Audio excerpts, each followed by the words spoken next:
Hello, welcome back to How to Life.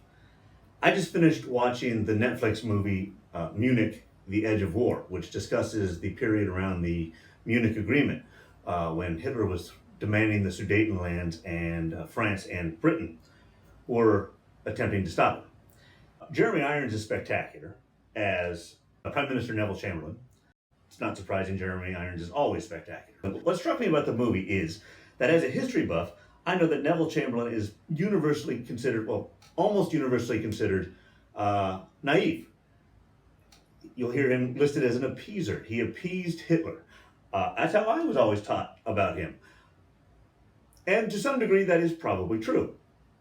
But this movie, and although it's based on a fictionalized telling, does reveal some truths. When Neville Chamberlain gets off the plane and says we've achieved peace in our time, holding up an agreement that he made Hitler sign, saying that he was committed to peace, we now look back on that and think, oh wow, that was naive.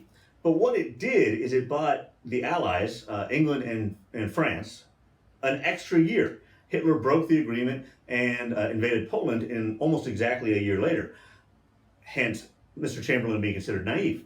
But it bought the Allies a much needed extra year and provided an extra year of peace. Now, maybe that was the wrong way to go, but what I found interesting was this telling comes at it from a different point of view. It doesn't tell the tale as, hey, what a mistake he made. It tells the tale of what could he have been thinking? What was he trying to do? And it presents the idea that what he was trying to do was buy more time for the Allies to be prepared when war eventually broke out. Now, is that really what he was thinking? It's hard to say. I would have to do a lot more research and look at primary documents to see if that is actually what he was thinking. But what struck me about this is that in the movie, it presents him as doing what he believes is right. There's even a line in there where he says, and if I made a mockery or if I made to look foolish, so be it. It's a small price to pay. He does what he believes is right, even when others disagree. You know, they say courage is doing what's right when no one's looking. Well, in his case, everyone was looking, but he still held up to the scrutiny and did what was right. Now, Hitler went on to be an absolute madman and conquer a huge swaths of Europe, so you could make the case that he was 100% wrong. But you could also make the case that he did buy the Allies much needed time and probably was partly responsible for America getting involved.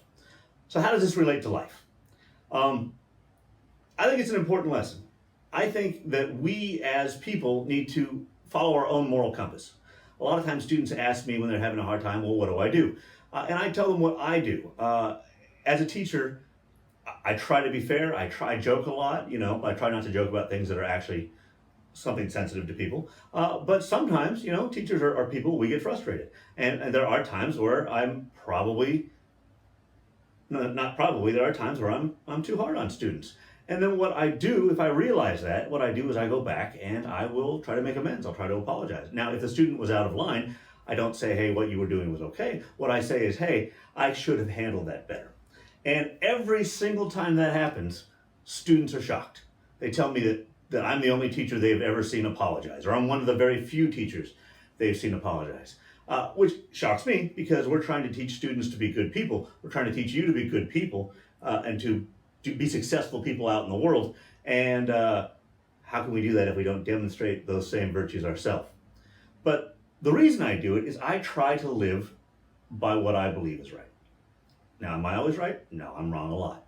But I try to live by what I believe is right. If I wrong someone, I try to make amends. I try to apologize.